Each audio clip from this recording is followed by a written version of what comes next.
Thank you, Alea, and what a wonderful way to start a session on hard stories. And just the courage and what it takes, because you know when you're dealing with hardness, it sits in your body. Is anybody else echoing with me? Yeah, we all know what we've been through this week, and it sits in your body. And it always takes, I don't even think courage, I don't think it's intelligence, I don't think it's a gift. It's a mixture of all of these. And these amazing people are here because they have been working on the gift, on the talent, on the skill, and really the courage that it takes to tell the hard stories. Are we excited to have them or not? So let me tell you guys, hadithi. I had a completely different session planned. And then this week happened. And I just felt like the most privileged person in this festival, because this is the conversation I felt I needed to have. And I'm just so grateful that we have such amazing people. I'm going to introduce them to you just so that you guys get a tiny little taste of who they are. And as I do that, I'm going to ask each of you to let's hear your voice. And let me hear a little bit of your work, right? Now, these people, if you looked at your program, it said the featured writers. We are not just we're not writers. We are not just storytellers. We are meaning makers. We are performers. We are sages. We are intellectuals. Ladies and gentlemen, these are oratorists.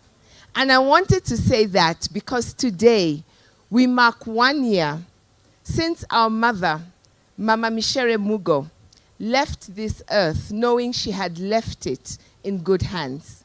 And it is for me a testimony that she's multiplied. Look, she's multiplied. The work that she does is being carried on. So let me introduce you, because I'm using the word oratorist deliberately. Oratorists are people who transcend boundaries in the making of meaning. And what our oratorists have done is that they take the hard things of life, the things that we don't want to talk about, we don't know how to articulate, we don't know what to do with, and they make meaning for us and help us make meaning. So I'm going to start introducing them. And I want to start with Ibrahima, because I don't know why you're the farthest from me, my brother. It feels like this is East Africa and that is West Africa and the world. Africa is in between. Ibrahima is a Guinean auto mechanic, and let me say it again, an oratorist. He created the book, Milan, together with Amets, whom we're going to meet in a minute. And they both are at the center of a film, Little Brother, that explores the story of the relationship. And we're going to talk a little bit about what it takes to do that. The book has won the Silver Uskadi Award in 2020, and the journey of migration. Migration often breaks people, but the journey of migration has made Ibrahima, in the sense that the world has discovered the amazing person he is. When you read the book, you know, I love books that you're not reading. The book opens and starts speaking, and you hear the voice of this amazing griot coming through. And Ibrahima does that. I'm going to ask Ibrahima in a few minutes to come back and just tell us why he told this story and a little bit of what the story is about. But let me then pass on to Amets. Amets, people describe you as a journalist. They describe you as a writer. But you know, the minute I began to read who you are, and I realized Amets is those people who you're sitting 1 minute together with in a space, and then they start spouting poetry. And you're like, Kwani, what kind of person is this? Because he's an urban poet. And he's been working a long time in writing, in taking the experiences of the world and translating them in many forms. He worked together with Ibrahima in this book, and I think one of the most beautiful lines in the book is when you said that the book is the words of Ibrahima and your hand that brought it together. I thought, what a wonderful way of putting it. He was born in the Basque country, and influenced by his father, he began to improvise from the age of 8. If you have a child who is older than 8 and they don't already know they're amazing and they're changing the world, umechelewa. Language is important, and I hope we will be able to talk a little bit about that. Karibu. Next to, now between the two of them, we have the amazing Sihle, whom I have just discovered we have a relationship that goes beyond time. Now, she has been awarded or has been recognized as one of the Mail and Guardian's top 200 young South Africans in 2022. And this is because she's been positively impacting the world through storytelling. And she storytells in many different ways. She's doing film, she's doing writing, she's doing performance. And today we will get to talk about 2 of the works that she has brought to us generously. My sister, you're so welcome. There you see, that's why the language thing is happening. And I couldn't be happier than to be sitting next to my brother Kamwathi Peterson. If you're Kenyan and you don't know his work, just say like, you know what, my Kenyan credentials need to be checked in again. He's a conceptual artist who is constantly inviting us to think about interconnections, looking at the communal, social, economic, and cultural stances within contemporary society. I promise you, I did not think about this because this is a literature festival, but I've always looked at his work like a book. Like you go and you have to read it. And we will be talking about what that means. And his work he has been exhibiting all over. He's one of the heroes we send out there to represent us when we want people to know that we have deep intellectuals in this country. He recently was part of the Kenya National Pavilion at the 57th edition of the Venice Biennale, and has also participated in the Young Congo Biennale 2013 in Kinshasa, Congo DRC, and the 8th edition of the Ake Arts and Book Festival in Lagos. And what I want to do, because I know some people may not know your work, is give each of you an opportunity to just tell us a little bit about your work. Pick 1 or 2 works, something like 3-4 minutes, and just tell us about the work that has brought you to us. I kind of warned Ibrahima because I knew some translation needed to happen in between, and I'll come to you last, Ibrahima, if I may, so that you have some time for him to translate. Sisi, would you mind starting us off? And tell us, okay, I'm going to ask this, please. I know that you're here ever since I entered the wonderful world of beautiful young girls who are brave and proud about their hair.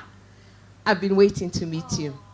And then I know we've been talking about the work you've done with bringing the stories that were in the past and have meaning and influence on our lives today. And you've brought that with us, with you here in the form of a film, in the form of a book. Could you tell us a little bit about that? Oh, do I have a microphone? Oh, right here. It feels right to sub-perform the introduction a little bit, no? So I'll do just like 1 page from the Book of Wonder, and that'll give you a bit of the story. And it says, Wanda races to the bus stop. She trips and falls, and she begins to lift her hand and shouts, "Stop the bus! Stop the bus!" Wanda finds her seat and she thinks, I made it. You are late, Dadu Pejula says. Before Wanda can finally calm down, she hears the silly boys in the bus begin to shout, "Mrs. Bush! Mrs. Bush!" This is a story about an 8-year-old girl named Wanda who every single day rushes from home going to school, but has to have something called the big switch, which is really about the different ways in which we have to conform between what we are at home, what we have to be in society, how we have to remake ourselves again. But for her, this is in the context of school and with her hair. And her mom combs her hair every single morning and says it's beautiful like the clouds. She enters into the school bus and the boys reiterate what the teacher says, which is, you know, it's a bush hair. And she gets to school, but one day she doesn't have time to do her big switch, which is she quickly runs into the bathroom every morning and twists and turns her hair into something Mrs. Stone will call neat and clean for a lady in green. And so she has to work through this identity question that comes in through the symbol of hair, but is a much bigger story of a societal question of who we say children should be, who we say adults should be, and all the ways in which they twist and turn to configure themselves to fit into the image of what they think is needed out of them. And what I think is amazing, and thank you for that amazing way of setting us off, is that you're saying these hard questions, these hard stories, begin when people are children. You don't have to wait until you're adults. Absolutely. Lewis Clark says we see everything in childhood and the rest is in memory. And I think there's all those places that children enter as young girls and boys, and sometimes that they never return. And I think my work is part of that restoration and almost like pulling back from those corners and those crevices that we enter into, not knowing that we're losing part of ourselves. I'd like you to just say a little bit about the other project that you're here with, because that takes us all the way to the other side of the hard stories. Could you say a little bit about that? I don't know why I feel emotional for the first time talking about this one. But the story that we're here for specifically, Unobuntu, is a story about my mother and her own life. She lost her first child in 1983. That was her firstborn daughter at 9 months old. And so I think as a way of really being able to reconcile just the trauma of what had just happened, she was such a young girl. She was probably about 23 when this happened to her. She started writing poetry as a way to almost like make sense of it, because part of what culture says is it will be fine, right? Like this is just part of like a passageway. And I think having no language, poetry was the way in which she could be able to articulate what was happening in her soul. And for years, my mom kept saying, I have this thing, I have this thing that I want to publish. But my mom is also an over-optimist, so you never really know if she really has this thing that she's like, if you just take me for a weekend away, I can publish this book, And so eventually in 2017, I thought, let's really make something out of this. And I organized a week where they were going to meet authors and writers and really start to explore how can we really help her to publish this work, right? And that's really when my journey actually began. It was me trying to help my mom publish her book that Wonder even came to life. And I always think of Alice Walker saying, in search of my mother's garden, I found my own. And so during the pandemic, we began editing the work. And then 2022, Mom discovers the finished book as a manuscript, as a book in front of the camera. And that's the documentary we made of Unobuntu that really explores, right? Like the intergenerational gifts one, the ways in which for Black women especially, there's been no infrastructure to be able to publish their work and ensure that really it's proliferated. And I think it's just a bigger question around what do we do with these women's stories that have long been there, that we now come about as born frees, and it seems like, oh, you're so talented. And it's like, oh no, my mother was this, my grandmother was this, my great-grandmother was this, but didn't necessarily have the same kind of resources and opportunities and public space to be able to share that work. And I think that's a wonderful way of leading us into the next, and it's a double work as well. When we talk about who is able to tell the stories, where are these stories that often you see people and you don't really see them? They're just part of the landscape, or they're part of the people you hear about as being part of your world, and you don't really get into those layers. And so the next, I want to come to Ibrahima and Amets, and the two of you, and I want you to share this storytelling, because that's what you do so beautifully in your work, are taking a subject of people we barely see. We have them all over. They're part of all our communities in Nairobi. People who have come from outside and have come in and have made these journeys, and you do something with it. Tell us a little bit about Little Brother.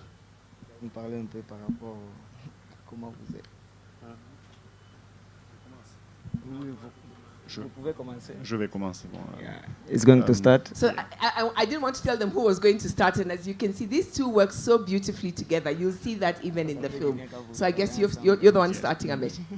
Je vais vous expliquer comment est né notre livre, si vous voulez, parce que c'était une histoire inattendue, même déjà pour Ibrahima. It's going to explain us the way they made it till today, yeah.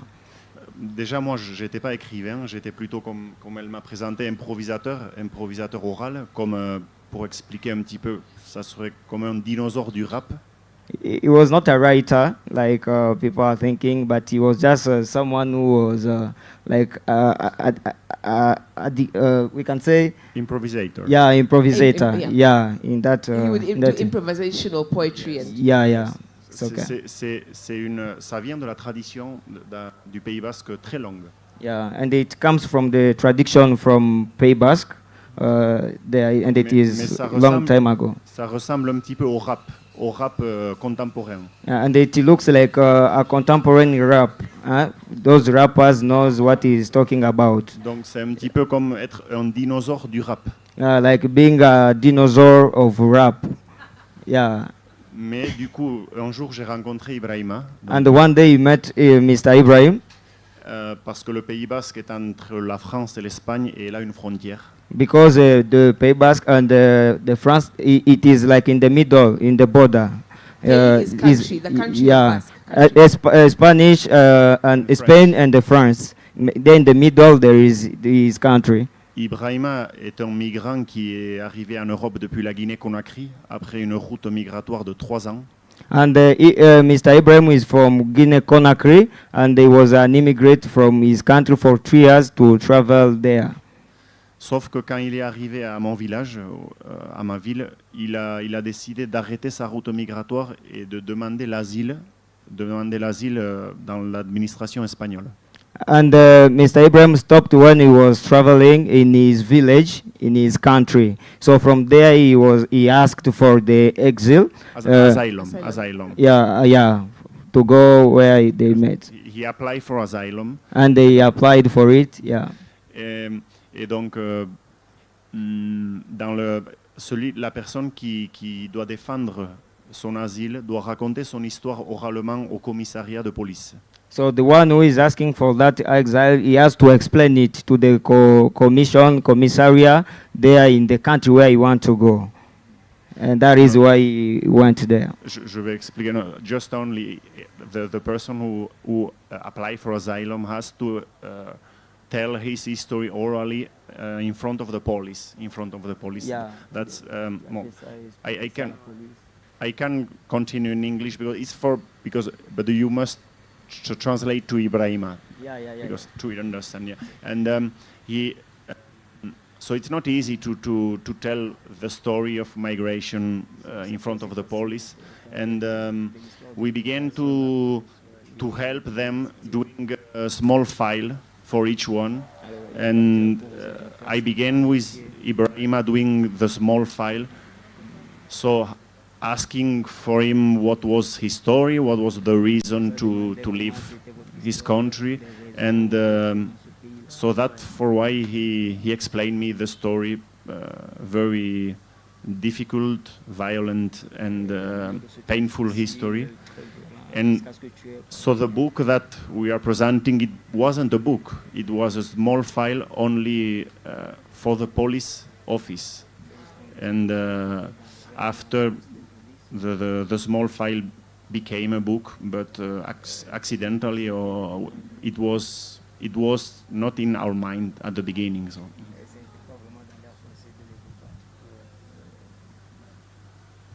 Ibrahima, what was that like for you? What does it mean? I know you also did illustrations in the book.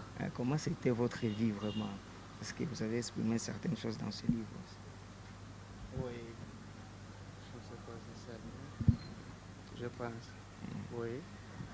Is Mike? Oui, actuellement, oui. Je voudrais saluer d'abord tout le monde. I want just to ask to greet all of us here. Moi, je suis de la Guinée-Conakry. He's from Guinea-Conakry, Je m'appelle Ibrahima Balde. and his name is Ibrahim. J'étais au village de mon pays qui s'appelle Chankwe. And he was in a village in his country, which is called Jankwe. Je vivais de l'agriculture et de l'élevage avec ma famille. He was surviving in agriculture and in terms of agriculture with his family. That is why they were surviving. C'est comme ça, moi, je vivais. Avant, j'avais 7 ans, 8 ans, j'étais parti à Conakry, à côté de mon père. And they went in Conakry, outside this further. C'est là-bas que j'ai resté jusqu'à ce que j'ai perdu mon père. And they lived there for a time till his father passed away Parce qu'il avait une maladie du diabète. because he heard some sicknesses of diabetes. Je ne voudrais même pas rentrer dans cette histoire parce que ça me fait revivre ce que j'ai déjà passé. He doesn't want to come back in that history because it is hurting his heart very much. Ça me fait souffrir beaucoup. And it is making him suffering a lot.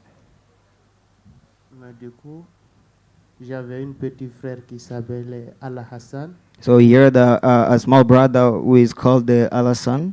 et j'ai deux petites sœurs qui s'appellent Rugiatou et Fatmata Binta. And also two sisters, there is Fatmata and Ruita.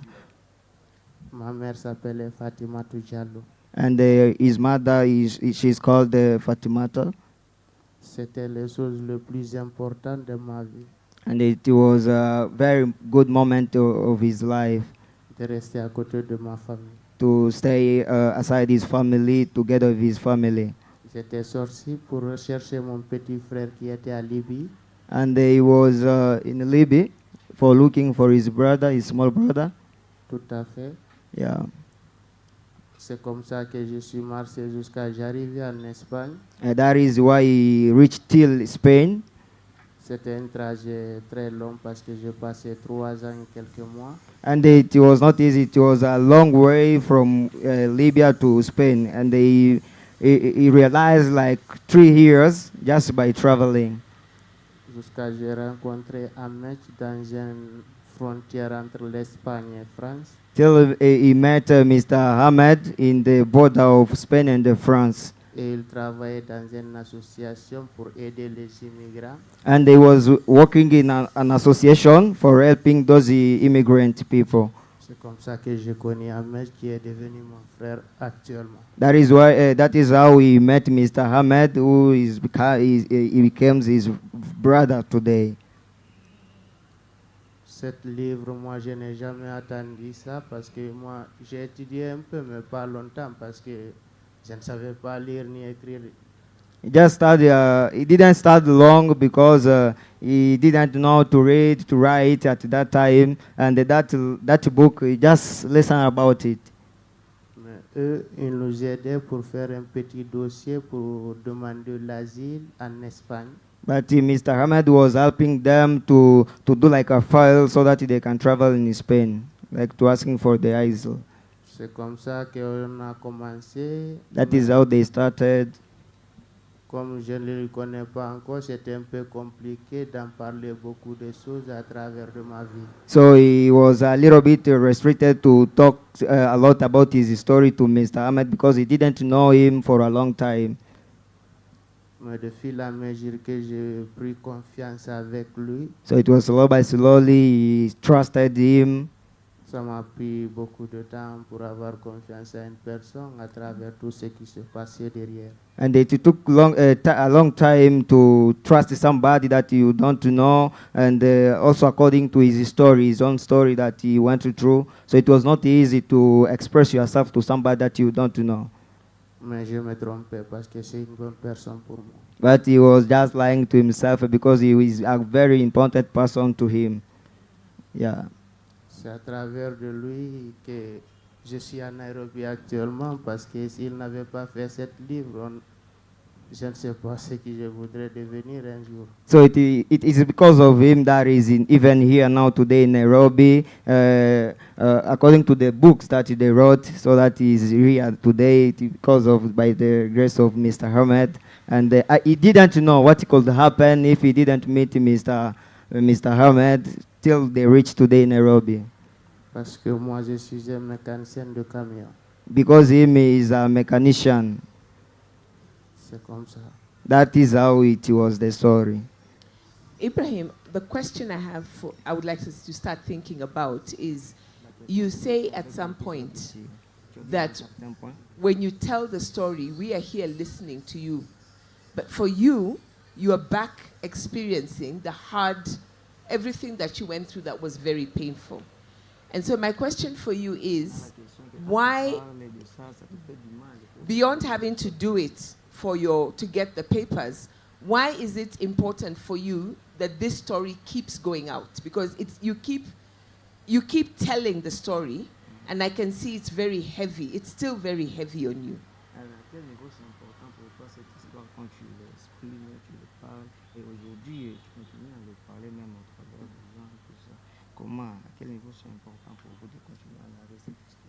L'importance de cette histoire, c'est que je suis en train de vous en parler actuellement.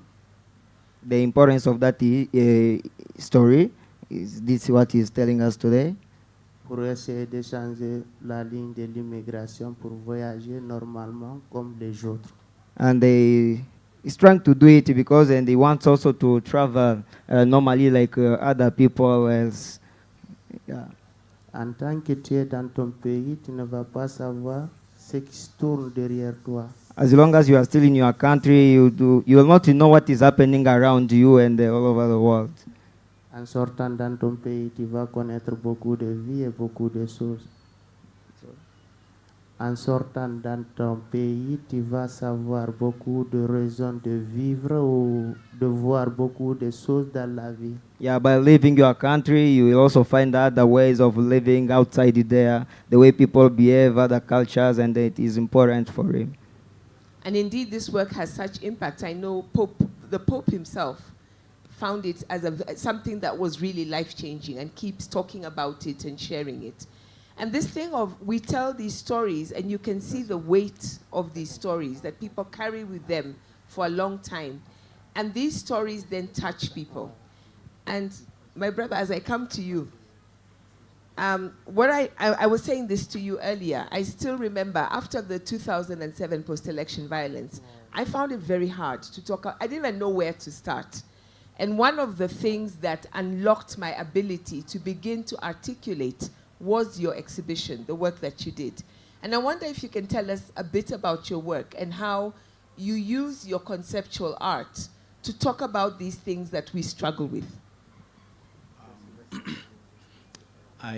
Thank you.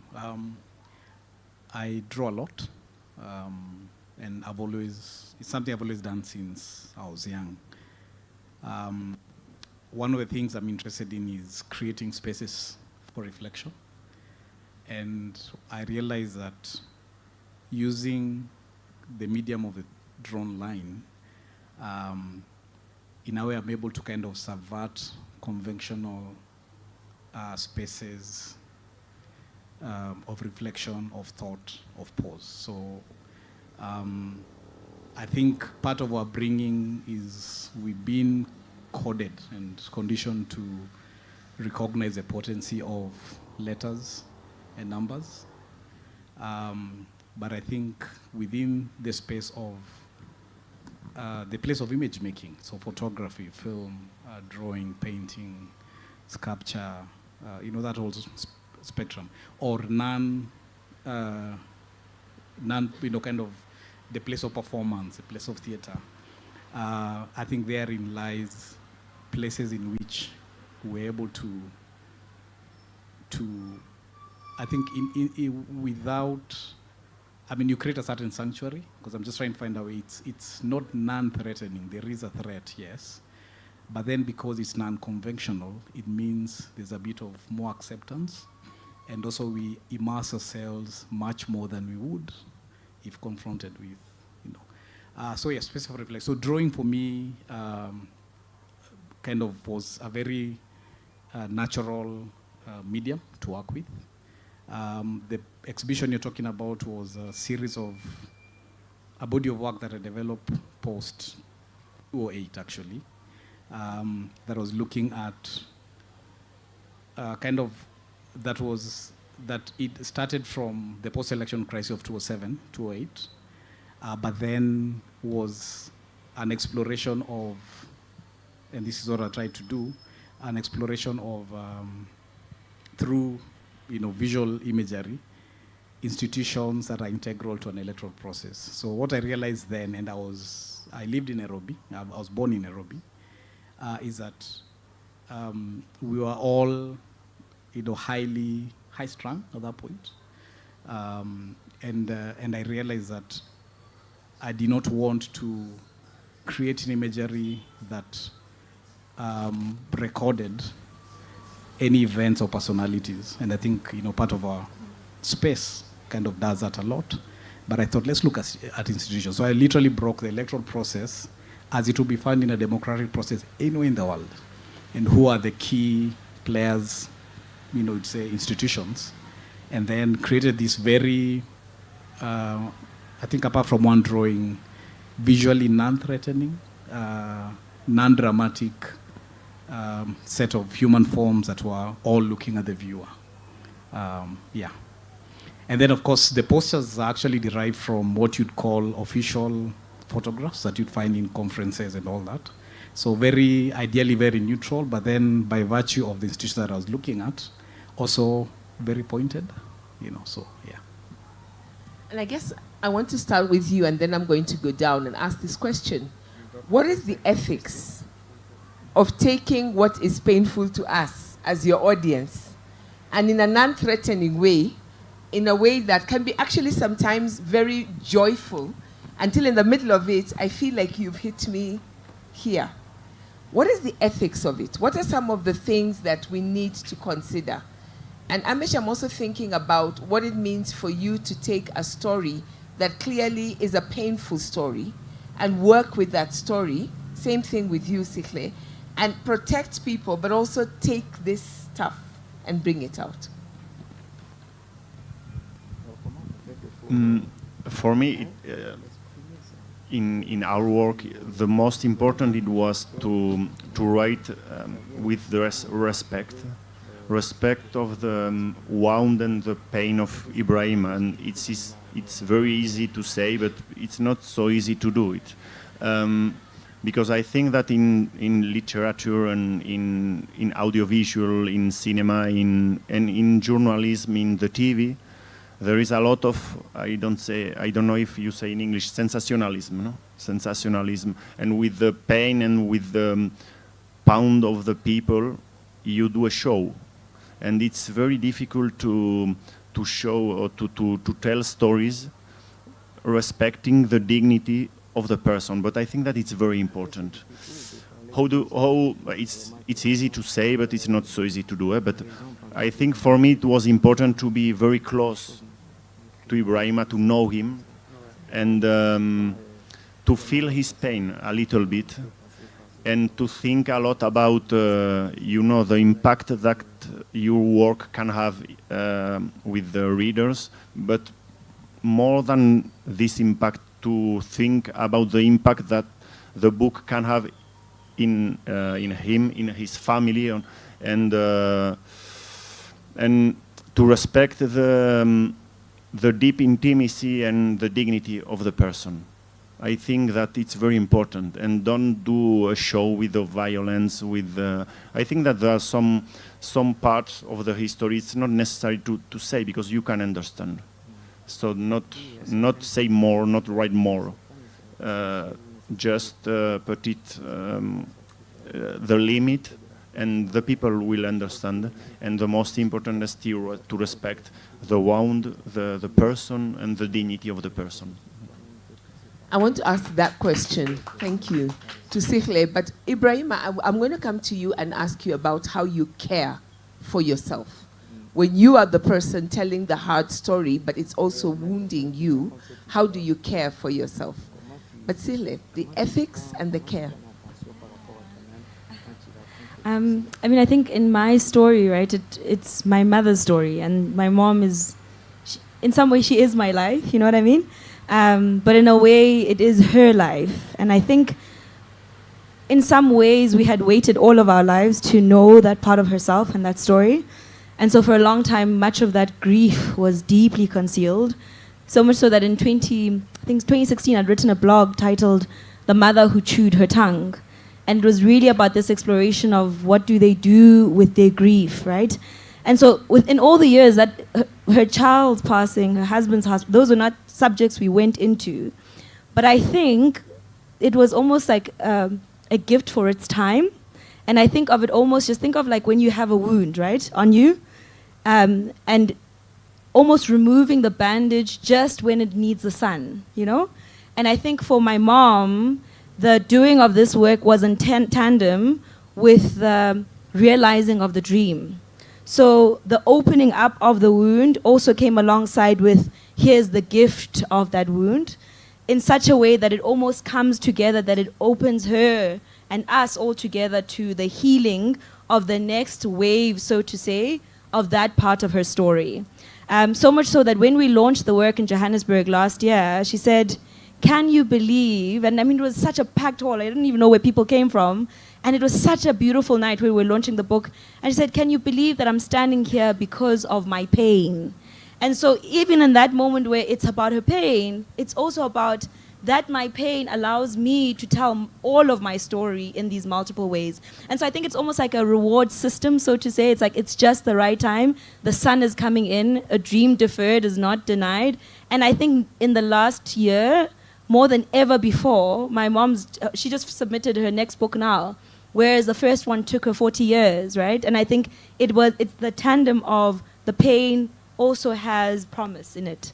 And that's really, I think, where that was. It's the same thing that you're saying in terms of just the care, right? Like I'm not going to just pull it off. I'll work with you in really like rubbing it to healing. So it's the care that you carry through.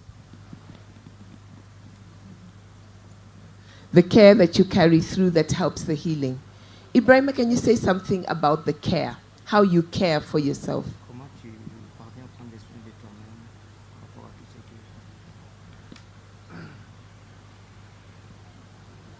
Bon, je ne peux pas dire beaucoup de choses, mais moi je pense que c'est l'éducation qui est la fondation de la vie d'une personne. I can't tell more about it, but he knows that the education is the foundation of a person, according to him. Yeah. So, dans ma famille, nous on est comme ça parce que bon, c'est comme ça que j'ai trouvé la vie quand même avec mes parents. And that is what the way they live in the family, and it is in that kind of whereas that they live like that in his family, so can do it easily. Bon, j'ai pas beaucoup de choses à dire parce que bon, chacun a son façon d'être et chacun a son façon de vivre.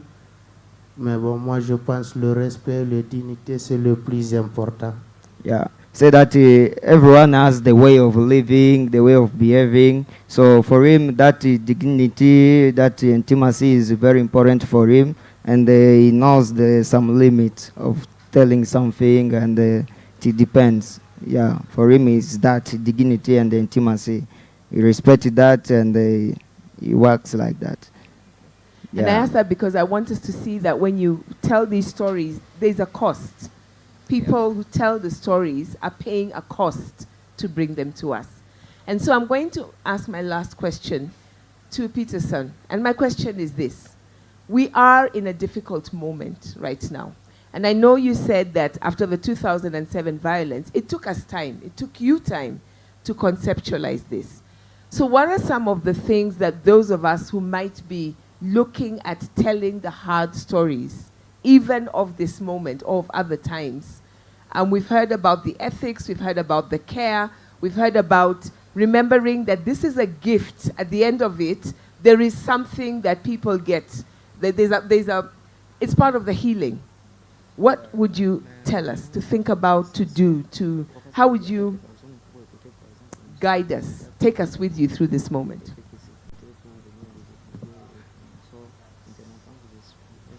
Hello. I think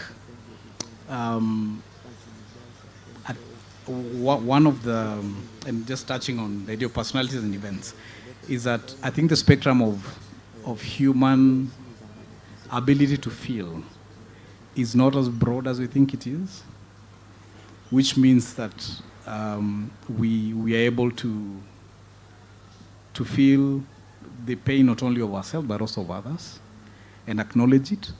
Of course, a challenge, I think, for me as an artist, and probably extends to other creatives, is how do we kind of, how do I put it? How do I process it? Let me not broadly. How do I process it and then bring it forth in a way that acknowledges my ability and the other part, the person who's looking at the work. So one of the things I've always said is, our intelligence means that we'll always find our way to the core and the nexus of issues, of experiences. And then I think eventually, we're able to kind of rise above that. And so because of that, it means that the place I'm most honest is the place, and I remember someone telling me this, is, Peterson, speak your truth. And then because it's part of our collective, experiences, it adds to the space of a collective truth, So, the word care is beautiful, because when you asked that question, I thought, yeah, it's care. It's acknowledging that my viewer, the person who has to engage with what I presented to them as an outcome that was triggered, inspired, referenced from, is capable. And then the other thing is, I think also it's the fact that I come from a space of that pain has to be dealt with. And people have different ways of dealing with them. I come from a place of almost like this slow process of walking through, of realizing first I can't see, I have to feel my way. Then eventually, as I get my bearing, I don't need to touch the walls. I can, the walls kind of broaden and widen, and hopefully something opens up ahead. So I think, yes, we're able to feel the pain of others first, which also means that will also inform what I put forth, I think. That's a hard question. Yeah, It's a hard question, yeah, because it's a hard thing to do. I have time for one question, and I really wanted to start by celebrating you, because I knew as we run out of time, I did not want to lose that, to be able to say we are grateful that you do the work you do, because it is not easy work, it is hard work. I'm not sure I could do it, so thank you. Do I have a question? I hope we're inspiring some of you. I can see the hand. Is there a microphone, please? Nadia, to Nadia.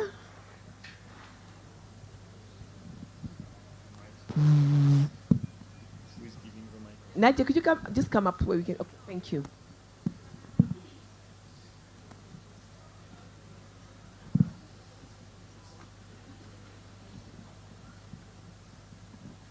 Hi everyone, my name is Nadia, and I'm an animator, video game developer, and a writer and a musician. And I just want to say thank you for sharing how so vulnerably your process. And my question is, as somebody who's currently in a lot of pain, and I imagine a lot of us are, what happens when the work doesn't exercise as you'd hoped? How do you even dare to face the process again? And how do you even have courage to try and exercise that pain again, if you can see that it's not always that neat? Yeah. Thank you. And any of you, how do you go back to it when it's not coming, it's not working? What does it mean for it to not be working? I actually wanted her to expand.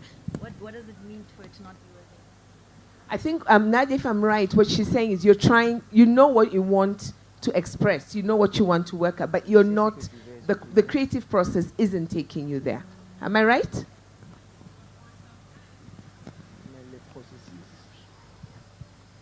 The block,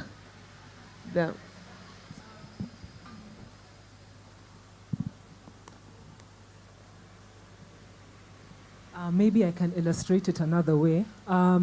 There's a graphic novelist I really admire called Art Spiegelman, and he did this book called Mouse about the Holocaust. So it's basically a biography of his dad who was in Auschwitz. So there's an incident where him and his dad are driving in New York, and there's a black or an African-American character who's walking outside of the car, and Art asks his dad, hey, can we pick up this hitchhiker? And the art's dad says, no, we don't pick up for basically Yiddish for nigger. And so for him, what broke his heart was that since his father had experienced this really acute evil, that he would emerge a noble phoenix from the ashes of the death camp. But no, he just is a person who's hurt, and that's it. And so I wonder, even if you're able to do good work, beautiful work, what if you're still in pain? What if it doesn't remove the pain? What if you're just there, the work is there, but then the pain is still there? How do you, since you recognize that the pain cannot be exorcised simply, how do you even continue to work with such hard themes? Oh yeah, I hear you now. I hear you thoroughly. Do you know, I mean, I always think of, it's like the idea that sometimes hurt people. And I think if the hurt doesn't move you towards healing, the likelihood is that your pain multiplies that of others. And I don't know if you've ever had an experience where sometimes some of the most brilliant of people who do the most impactful work and it's almost like their pain drives them to a point of elevation of being able to do so much good for society, and yet still the people around them the most are most affected, right, by their way of being. And I think healing is active, conscious work. Sometimes you can be in pain, but if you do nothing about it, the wound festers, and the likelihood is that that's what it's going to do, right? And I think part of why it's almost like some things are not your fault, but your healing is your responsibility always, because when you don't do that, then you perpetuate the very same thing that you wanted to resist, and that's the thing that you persist with everybody else around you. I think the work isn't always a promise, I think, to the fact that you'll be a healed person if you're not doing the active, responsible, proactive, conscious work of almost reversing some of those elements of what has harmed you. So that it's part of a journey. Yeah. It will not. There's no promise that by doing this will and end. And sometimes the work is it's the present. It's like I present you such a beautiful gift. This is what it looks like because I'm able to process what the pain is. But if I haven't worked what the pain is doing to me, then the likelihood is that when you open that box, right, like everybody else then suffers from it still, even though it has this beautiful ribbon over it, and it's great work, you know? And that's just what it is. It's work, but not necessarily sometimes the actual inner work.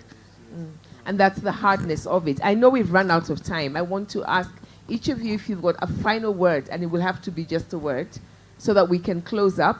They will be on the where the books are. You'll be able to go and continue talking to them after this, because I think this is a difficult conversation. It's not a conversation we can rush. It opens up, and thank you for that great question. It opens up even as we close down, but it's allowing us to think and to keep thinking and to keep working. Ibrahima, would you like to say anything? Oui, je voudrais répondre à la question de ma grande sœur qui vient de passer ici tout de suite. And I would like also to respond to the questions of our sister. Yeah. Pour repenser les choses, ce n'est pas la personne qui voudrait, mais le cerveau de la personne. But deeply is not the person who wants that, it is his mind that can come back to that event. Qui réalise les choses, le passé, pour te faire comme si te faire revivre ce que tu as passé, mais toi, tu essaies d'aller en avant, essayer d'oublier ce qui s'est passé. It is your mind that is trying to realize those things, that past things that you have, that pain in the past, and it is trying like to come up again. But it is your perseverance to go forward and to know what you are doing, even if it is coming, but you are very strong and you go forward. Yeah. In the question. Mon dernier mot sera my last word is de remercier l'association qui m'a invité ici aujourd'hui pour m'exprimer devant cet peuple de mon continent. I say thank you for the organizations that allow him to be here and to express himself before these good people. Je les remercie beaucoup. He is so thankful for that. Merci bien. Yeah. I think my closing word, encouragement to go to the hearts. Oh, sure. Thanks so much. Oh, great. I think of James Balde when he says, you think that heartbreak is unique to you until you read. And I think part of why we go into the deeper, harder truths is that pain is universal. And I think when you go into your own, what you're doing is extending the interiority and the humanity of other people to go into their own, to realize their own normalcy, but also give them courage too for their right and worthiness to be here in the now. Thank you. That's a gift. Amit? Yes, my last word maybe, for me to realize this work with Ibrahima has been a painful exercise, but I think that pain is not, maybe it's not bad. I think that pain humanizes us, and to feel pain is important, because I think that the medias, the news, we look to the world with a distance, and we have a conscience, but the conscience is a little bit abstract, and you don't feel pain. It's very good done for have a Gore-Tex and for be impermeable. Don't feel pain, and for me it's important to feel pain because that humanizes you, and I think that if someone read the book, I'm sure that it will be painful, but I think that the pain is not bad, and you have to respect, understand, and know how to live with this pain. And for me, it has been a lesson to humanize me, not to, yes. So, yeah, thank you. It reminds us that we are human beings. Peterson. I think in a way, hard stories, I think pain has been spoken about. They also do exist really within the same space where lightness, beauty, brilliance. So I guess, it's just being aware that it's just a facet of part of our greater existence. So yeah, so it's also good to be able to kind of see that, it's a beautiful day. There's some inspiring words, from, the next person. My coffee was great. I take tea, actually. I don't take coffee, so maybe. Yeah, but yes, so I think it's good to just know that it's one of the facets of our, yeah. You mentioned humanity, and I think just being aware that humanity is, is this all-encompassing space that has all these facets, and difficulties, pain, transitions, and I think we are, in that space, is part of us. I'm older now. If you'd asked me this when I was 23, it might have been a different conversation. Yes, but that's my 2 cents. And this is why we bring people from different spaces, different places, different journeys. Thank you for reminding us, and I love the note that we have ended on, that we are human, that this is part of the journey, that we are strong enough to do this. And most of all, let me encourage you, their work is absolutely beautiful. It is painful sometimes, it is hard stories we're telling, but in the middle of it, the telling is so beautiful, and at the end of it, you do come out of it feeling you've received a gift. So on behalf of all of us, thank you again. Asanteni sana.